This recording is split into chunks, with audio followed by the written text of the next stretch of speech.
Hello and welcome to Journeys and Journals. And this is going to be a first because it's going to be cold. I want you to meet my friend Steve. He's just going to come out from the tall mountains. Steve, welcome to Journeys and Journals. Thank you. It's my pleasure to be here. I hope to motivate, inspire, and educate people on what can be done and how you go about backpacking. Please have a seat. How do you even get out of that gear? Pretty easy. Oh my goodness. It actually is. Everything about this is easy. That's what I'm hoping to show, that it doesn't have to be a lot of work and suffering. With a lot of the specialized gear, you can go into these backcountry places, wilderness areas that our U.S. government has set aside and preserved in some of the most beautiful areas that you could just well imagine. And we've even got some pictures to prove that. Yes, because we're back to talking about, well, this is the Oregon wilderness, and this one's the Pacific Crest. Correct. Now, these books are to you very valuable? Well, the way I've utilized these over time is I would look through them and try to pick out areas that I thought were unique to go to, because they'll show you maps, a few pictures, but the narratives, they'll explain what's out there to be seen.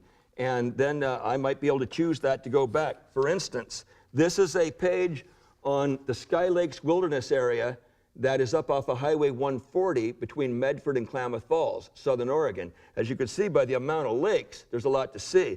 Well, this dark line is the Pacific Crest Trail. And then these side trails take you to some of these most beautiful lakes, which I tend to go to these two quite a bit and take friends because it's local and easy.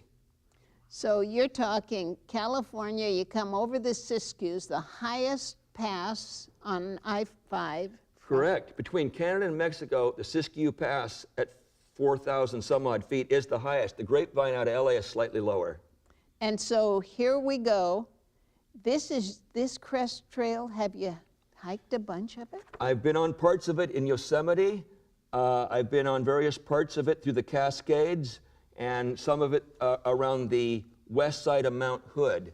The Pacific Crest was more or less designed for expediency, point A to B, and not necessarily side trips to see the most scenic routes. Well, for my choice, I want to see some of the most beautiful areas there's going to be. So I might be on the Crest Trail for a little while to get where I'm going, and then deviate off and take a side trail, perhaps. Okay, and if I want to see the Pacific Crest Trail, all I have to do is go up I-5.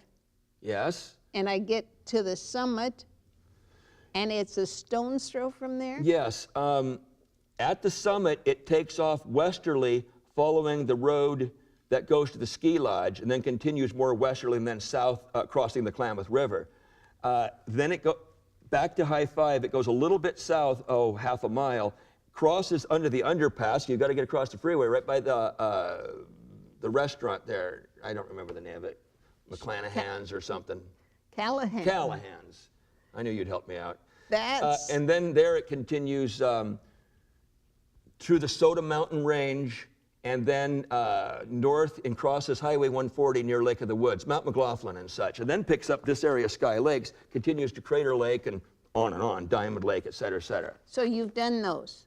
I've been on quite a few sections. I'd probably tally maybe 140 miles of Pacific Crest in various chunks over the time.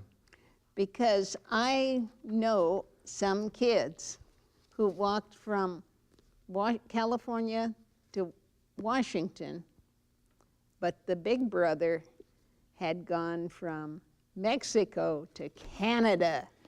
Those are called through hikers. And I don't know how many per year do it, probably about 200, maybe a little bit more. It's pretty popular. You have to start in the south, because if you were to start in the north, there'd be too much snow and ice. So you start in the south, and when you get to the north, it's melted out. You can continue on. And if you were in the south, you'd cook. Yes. In the later part of the year. That's right. Everything's kind of a compromise when you're going that far on foot, time being the issue. And elements, seasonal. And the thing about the seasons are, what you have to watch out for, is if you go to places like this in the spring, you might find snow across the trail, which makes it really slippery and dangerous. And you brought this along for it. I did. I brought a medium grade hiking shoe. Look at this, folks. And I think inside here, yes, I did. Inside here, I put these very lightweight, but more than adequate crampons, if you will. Okay. And the rubber stretches around any shoe, gives you all these spikes at the bottom, and can prevent you from sliding out on the ice. It does not take much of a grade. We just went through an ice storm here in Southern Oregon. I think you know you didn't take any grade at all. You'll slip on the flats. So these can really get you where you need to go. And as easy as that, That's I right. have on clamp-ons. You may only need them for 200 or 300, 400 feet, maybe not. But if it's slick as could be and you can't get across, remember, you don't take risks. You really size up and evaluate what you need to do accordingly. So if you're early in the spring and there's ice fields still, or the other problem is you can have a lot of snow melt causing the creeks to be really high. You might want to go a certain place in the spring you can't get to, you can't cross the creeks. So there's the disadvantage of spring. Abundance of water, sometimes too much. The summer, you tend to have heat, crowds, perhaps, depending where you go, and bugs. So if you wait till late fall, it's ideal. Cooler evenings, the bugs are gone, the people are gone. That tends to be when I always go backpacking in the fall. The colors come out beautiful. Well, you pull out a few of the things, but I wondered if this is anything like, you know, the Woolens Okay. that, well, I guess they were called long johns. That would have been. This is new to me. I hadn't seen this. Bernie brought this. This would have been made of cotton. In the old days, that's all you had. If you wanted something strong cotton, it was called canvas. The problem with cotton is that it will absorb moisture, and it will go into the pores of the fiber, and the air molecules can't get to it because it's inside. So it takes forever to dry, and if something is wet, it is cold and it is heavy. A lot of people have heard that the newer products, polyesters and such, wicking materials work really well. Well, they really do. A fiber of nylon is not porous, so the water molecules have to stay on the outside, exposed to air, which they will quickly evaporate. Probably a ratio less than half the time, well, probably about 60% of the time. How would I phrase this? Much quicker, the nylon polyester will dry. 40% later in time, whatever, then cotton might catch up to it. Now, you've brought these marvelous discs here that show pictures. I did. And I want them, my viewing audience of friends, to see some of these things. But this is high-tech, and this tells the story of his trips. These are pictures that I've pulled out what I thought was the best of many, many different trips that I have taken. The Desolation Valley, Yosemite, Sky Lakes, Mount Hood, Mount Jefferson, etc. 3 different places in the Trinity Alps, Caribou, Canyon Lakes, and Lake Anna. I think they're just incredibly fantastic. So our editing crew will be able to show some of these as you and I are talking and such, and I hope to be able to share some just incredibly beautiful places with the audience. Now, I'm an armchair traveler, but some of this sounds very nice. I'd like to hike a little bit, but look at this gear you have here. Well, we typically go out for about 5 days, maybe 6, and I typically go with one other person, but you could take 2 or 3 or 4 if you wish. Sometimes the camping spots can be limited, and I'm not talking developed camping, I'm talking about a flat area. You would be amazed. If you've hiked 50 miles and every place is slanted or have rocks or whatever, you need to find a spot for a tent. They're rare. But that's off the subject. But, well, it's not, but it is. Anyway, and they like to have a tree, I understand, to put the food up the tree so the bear doesn't get it. Okay, so that's really important, the bear bagging aspect of things. In some of these pictures is a shot of myself and my wife in Yosemite, where we did bear bag things immediately. Good thing, because the bear did come. He ate what little food we had out, but not only would you, this is a trekking pole, not only would you use, it doesn't need to be up so high, not only would you use this for balance. You're talking like a walking stick. Yeah, and tired knees and such, it can help. But also, if you're trying to cross a creek, you can probe to see where you're going to step and such like that. Bear bagging. So if you have 2 bags, you put one up, you tie them together, you put your food in a bag, one bag, send it up pretty high, pull the rope down. You're going over a branch with a rope, and now you've got your second one with all the food in it. Well, they both have food. One's up pretty high because you pulled it high. You could take this and push the other bag way up. So now they're both way up there. When you want to get it back, you use this to push way up. One comes down, and you untie it and pull the other one down. So these have 5 or 6, 7 different usages. If a stake broke in your tent, you could use it as that. If your leg broke, you could take one of these bottoms out and use it as a splint. On and on and on, on and on and on. Okay, I'm a believer. Speaking of bears, people know that the name Bernie is really the same word as bear, and so look at my socks even have bears on them. You brought food that bears probably don't. They like to eat anything, is that right? Yeah, toothpaste, anything. Toothpaste even. Toothpaste. They will gladly eat toothpaste. But these are sesame rye crackers. This is high nutrition. The only right? reason I bought those are not traditional backpack foods, but I just love them. And the weight to size ratio is poor. Weight can kind of equate to calories, but if I have room left over anywhere, I'll take one or two of those with me. And as once you eat them, they disappear, and it doesn't matter. Size. Again, it's not a weight issue, but it's a size issue. But when you're out there, you like to take the things that you like to eat. Now. Oh yeah, I invited him to come to lunch today, and he said, "Oh, but I'll have my own." Because my lunch is usually... My friend said, you're the only guy that I know who eats at home the same thing he eats when he goes backpacking. I create my own concoction of nuts and seeds, high protein. Well, I just love them. Almonds and sesame seeds and cashews and on and on. There's 4 papaya pieces, dried cranberries. It's excellent. But my point is this.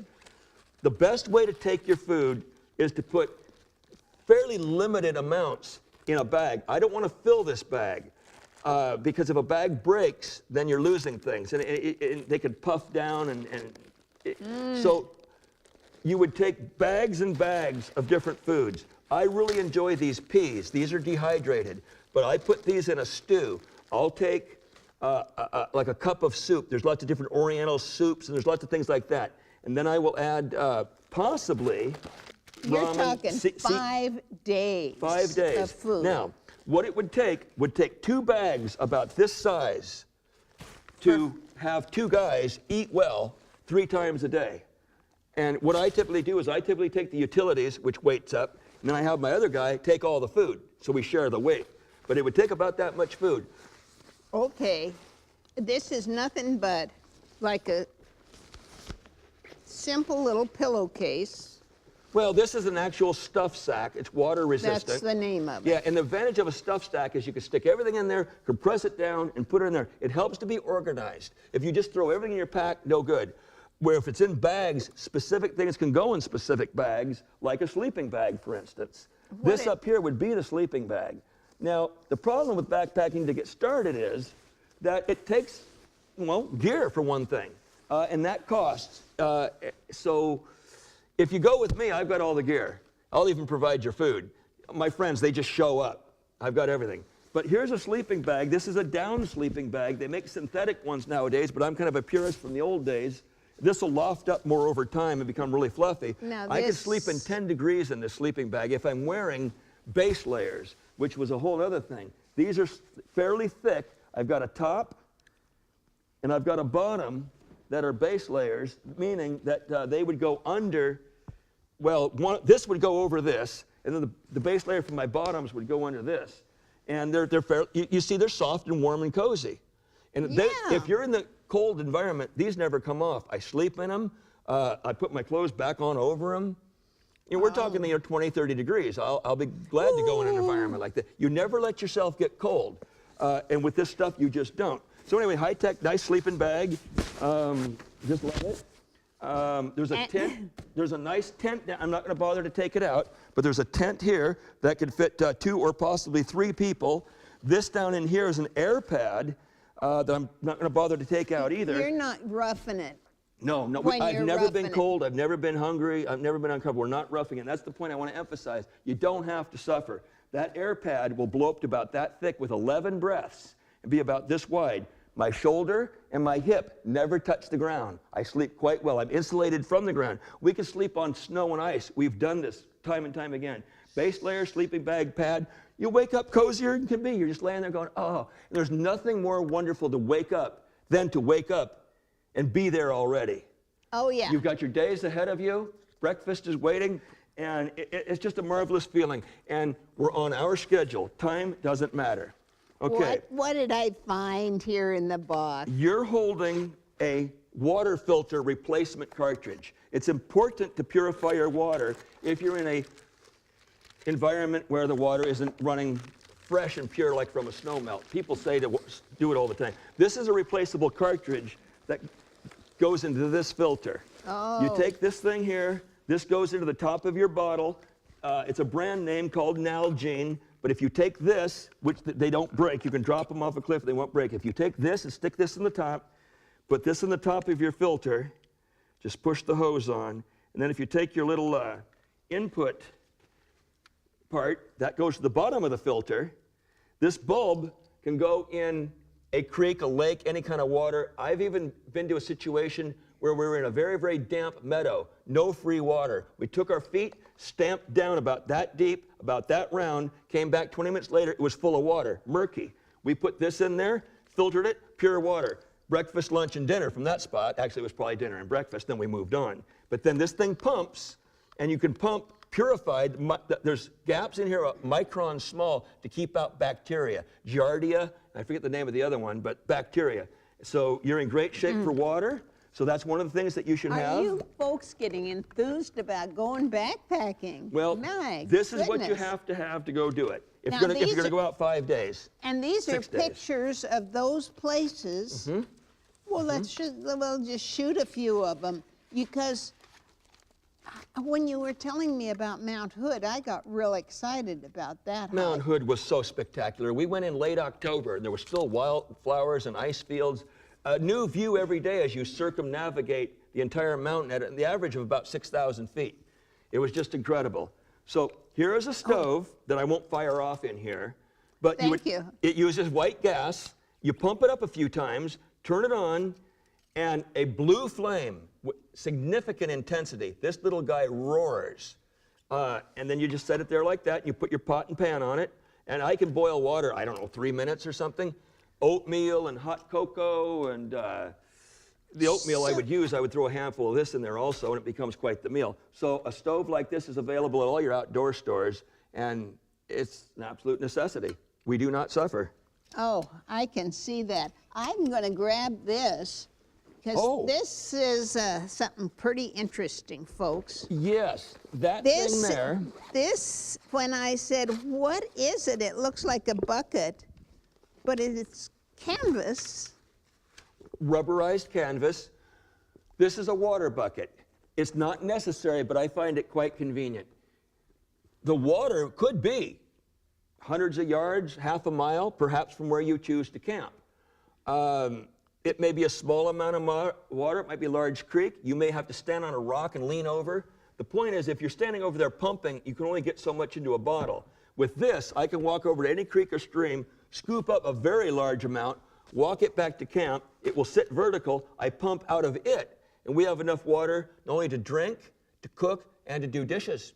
Oh, do So dishes. That's right. So this is a wonderful container. Oh. And it's not big, and it's not weighty, but it's worth it to me to take. Some purists might say, well, I'm not going to take that. That's too much weight. Well, I think it's really convenient because I love to be comfortable. Now, what do you have there? I want to follow up one thing on the stove.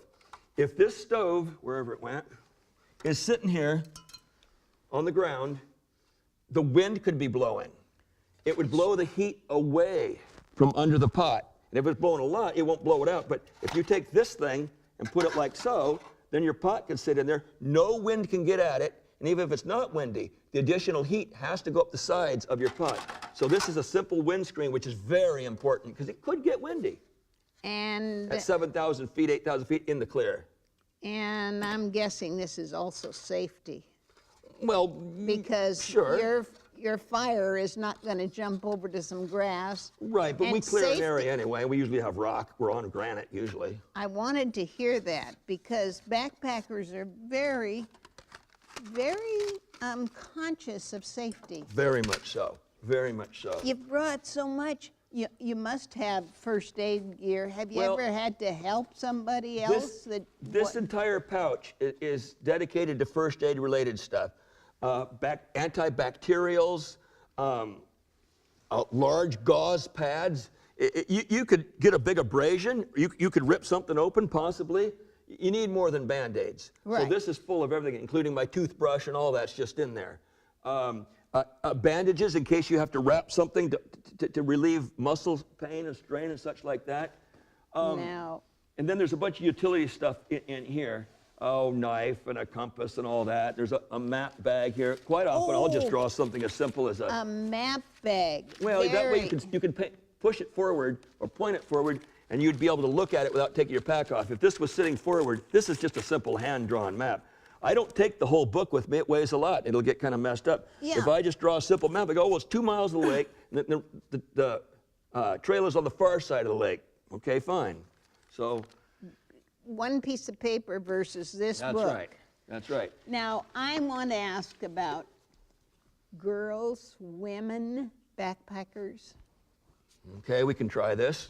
Your wife has been a willing backpacker.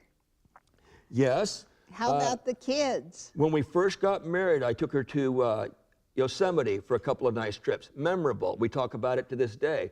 One of the pictures on the CD is of that trip, and that's where this bear story is, where the bear went up the tree, was backing down on a branch to try to get our bags, which they didn't. But I tend to go with my male friends.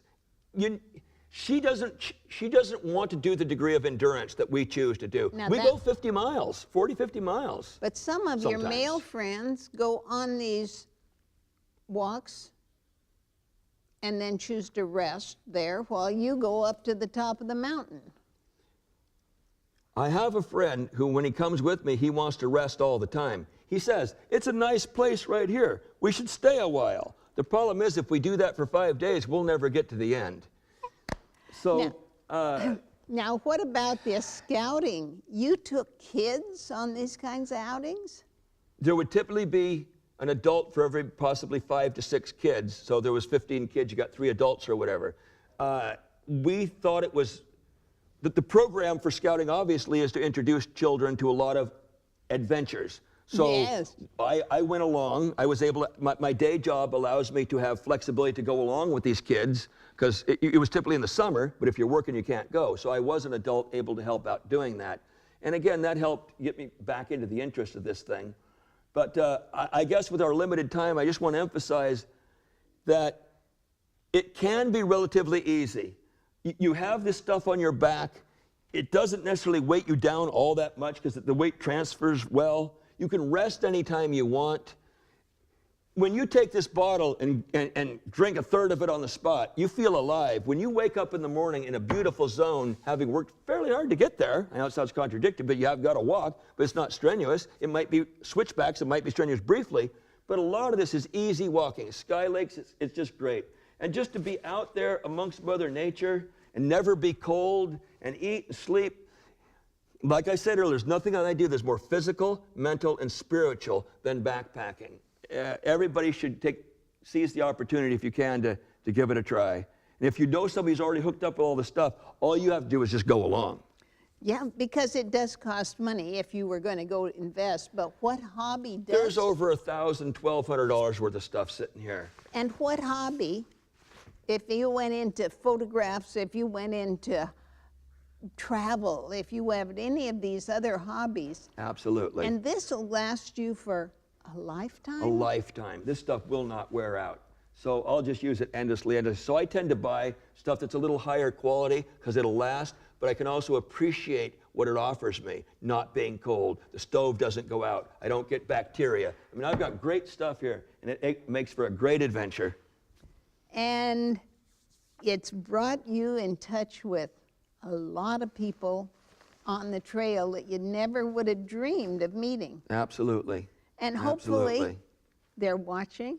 Hopefully, And if you wear cargo pants, you can take everything you need. It's really important to have a shade hat because you're outside a lot.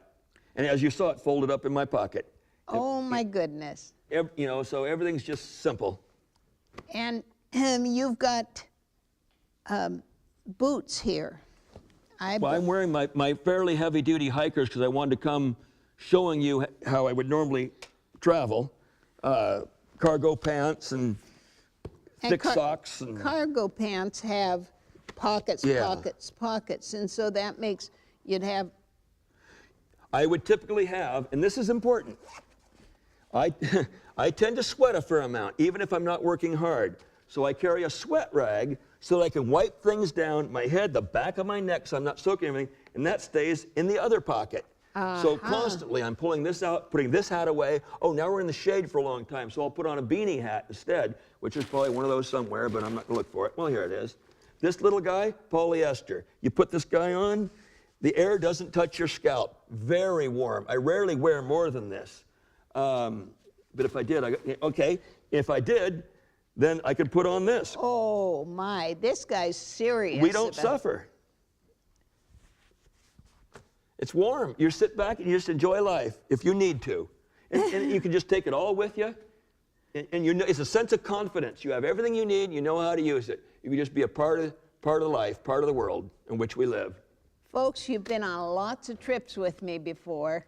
This one is probably the most out of my comfort zone, but I'm kind of interested, and I'm going to go hiking a little bit on that trail this year. If you want to go to Sky Lakes, it's 3 miles to the first set of lakes and 3 miles further to the next set. You can get in and out real easy. It doesn't even have to be overnight. Thank you so much, Steve, for being my guest, and I pleasure. challenge you folks to get out and walk. Walk, walk, walk. Yep. It's the best exercise, and that's free. I'm Bernie Martin Beck saying thanks so much for tuning in. And thanks again, Steve, for coming along. I want to see these pictures.